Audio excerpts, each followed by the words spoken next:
The Wand of Orcus is a fictional magical weapon described in various Dungeons & Dragons media.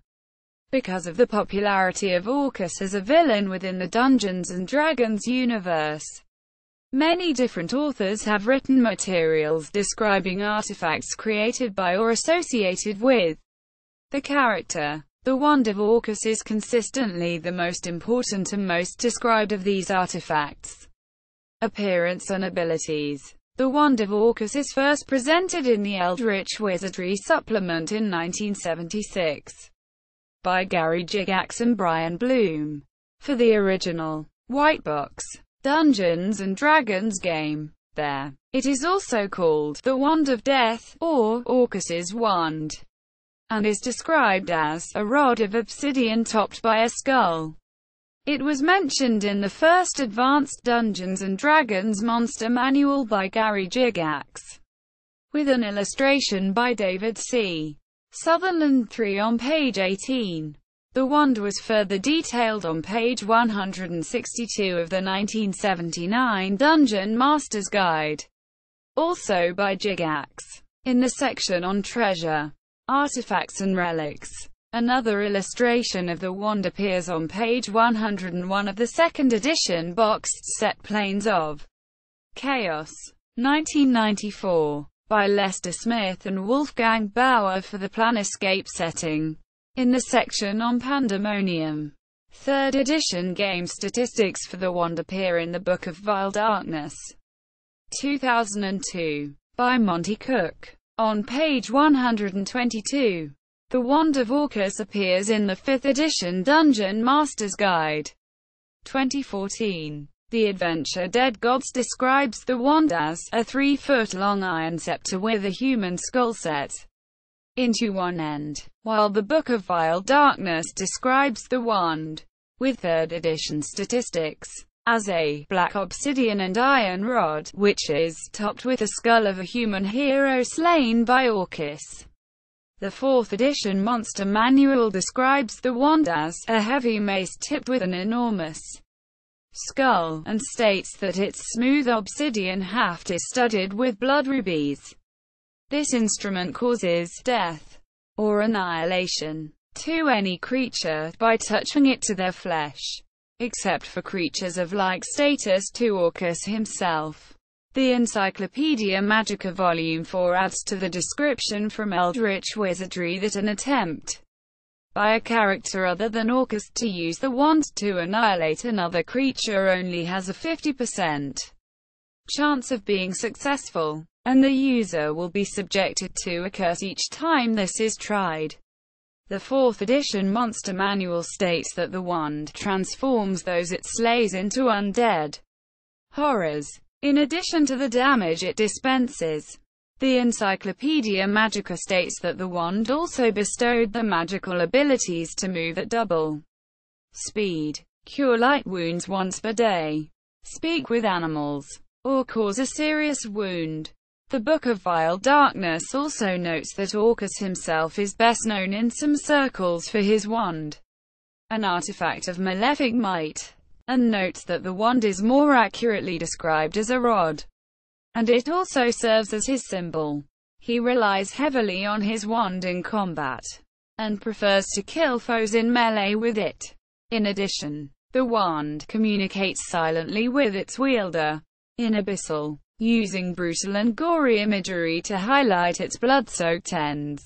Using gaming. The 1st edition Dungeon Master's Guide notes that while this ghastly weapon is the property of Orcus, at times it is said that he will allow his wand to pass into the prime material plane in order to wreak chaos and evil upon all living things there. The Book of Vile Darkness similarly notes that Orcus sometimes lets the wand fall into the hands of mortals in order to allow them to wreak chaos and evil, but adds that he grows bored after only a year or so and reclaims his wand and usually the soul of the mortal who wielded it as well. In the adventure The Throne of Bloodstone, the player characters may obtain the Wand of Orcus and flee with it from the abyss to the seven heavens. If the characters decide to keep the Wand of Orcus instead, The party members begin to fall under its evil influence and stop at nothing to possess it. Any character who travels to an empty plane of the abyss with the wand can set up a lair under his own rule, and after 30 days he will irrevocably become a demon lord. When the characters meet Bahamut, the Platinum Dragon, he tells them that the Wand of Orcus can only be destroyed if it is steeped in the black and foul blood from the heart of Tiamat, the Queen of Darkness. Although if killed, Tiamat and the wand will be removed from the current plane of existence for centuries, but will eventually return to existence. If the characters succeed, the wand explodes violently, leaving only a small white gem. Bahamut tells them to plant this gem and tend the tree that comes from it, for as long as you and your realm align with the cause of good, this tree will prevent any demons from entering the kingdom of Bloodstone. But should you, your people, or your descendants turn to evil, the tree will wither, and the demons take a most powerful revenge. The adventure's epilogue notes that while the tree gem of Bloodstone keeps Orcus from entering the lands, it will take him a full century to rebuild the Wand of Orcus. The wand is briefly mentioned in the adventure Reverse Dungeon 2000, by John D. Rateliff and Bruce R. Cordell. In this adventure, the wizard Blaze constructed a vault centuries ago to house his collection of unusual monsters, forcing each to guard a treasure. One of these treasures was the Wand of Orcus, guarded by a shade. Although the wand had gone missing by the time of the adventure, the shade had been slain long ago, and the wand was stolen, leaving behind a velvet-lined case on a crystal stand bearing the impression of the skull-headed wand that once rested within. The adventure states that the wand was since reclaimed from the looters by its rightful owner, as Master Blaze knew it would be. The booklet The Dark of the War in Hellbound, The Blood War reveals that when Orcus was either deposed or slain by Kieran Silly, his wand was locked away in Agathion, the fourth layer of Pandemonium. Game statistics for the aspect of Orcus in the Miniatures Handbook 2003. On pages 53 to 54 state that the aspect wields a weaker version of Orcus's famous wand. Dungeons & Dragons 4th edition for Dummies describes the Wand of Orcus as being part of what makes Orcus the most monstrous evil in the game. Creation. The adventure Dead Gods reveals how Orcus created the wand.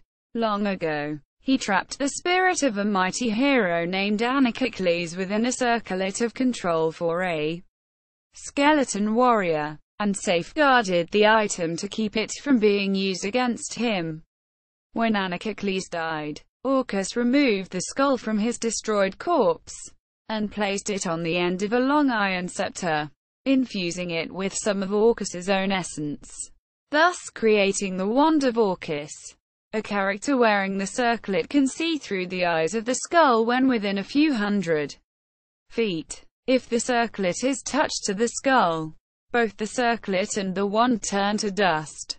Anarchicles is aware of what happens outside the circlet, and if he senses that the wand is near, he will force the characters to touch the circlet to the skull, thus destroying both items and granting Anarchicles eternal rest.